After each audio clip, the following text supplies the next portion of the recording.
बिस्मिल्लाहिर्रहमानिर्रहीम। आज हम class second year chapter number 12 electric current electricity का एग्जाम्पल 12.1 करेंगे।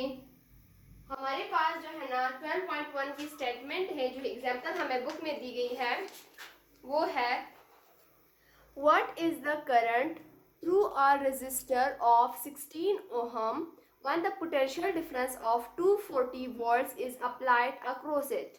सही, इसमें हमें कह रहे हैं कि व्हाट इज करंट, करंट क्या होगा through a resistor of 16 ohm, अगर मतलब 16 ओहम के रेजिस्टर के जरिए जब पोटेंशियल डिफरेंस 240 वोल्ट इसको अप्लाई करते हैं तो इसमें हमारे पास करंट कितना होगा।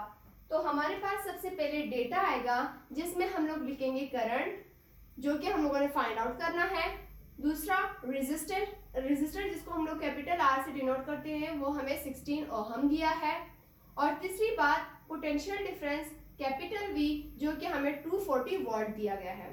अब इस फार्मूले, इस न्यूमेरिकल को जब हम पढ़ते हैं तो हमें पता चलता है, क्योंकि ये सारी जो बात हो रही है ये ओहम्स लॉ के टॉपिक से दिया गया है ये एग्जाम्पल।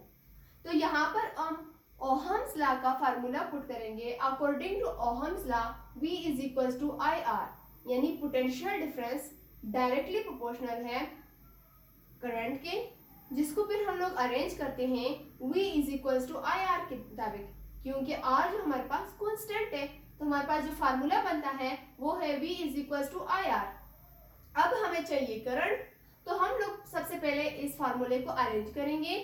I इस साइड पे आ जाएगा तो ये हो जाएगा V डिवाइडेड बाय R। सही, तो हमारे पास आ जाता है I is equal to V की जगह हम लोग V की वैल्यू पुट करते हैं जो 240 है, 240 डिवाइडेड बाय रेजिस्टर की वैल्यू जो कि 16 ओहम है। अब हम इसको डिवाइड करते हैं आपस में, जो हमारे पास वैल्यू आएगी वो हमारा करंट होगा।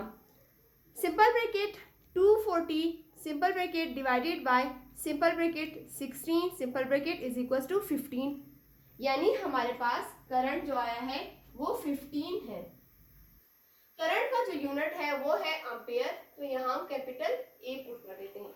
यानी अगर हम लोग 240 वोल्ट अप्लाई करें और रेजिस्टर हमारे पास 16 ओहम हो तो हमारे पास करंट होता है 15 एम्पेयर।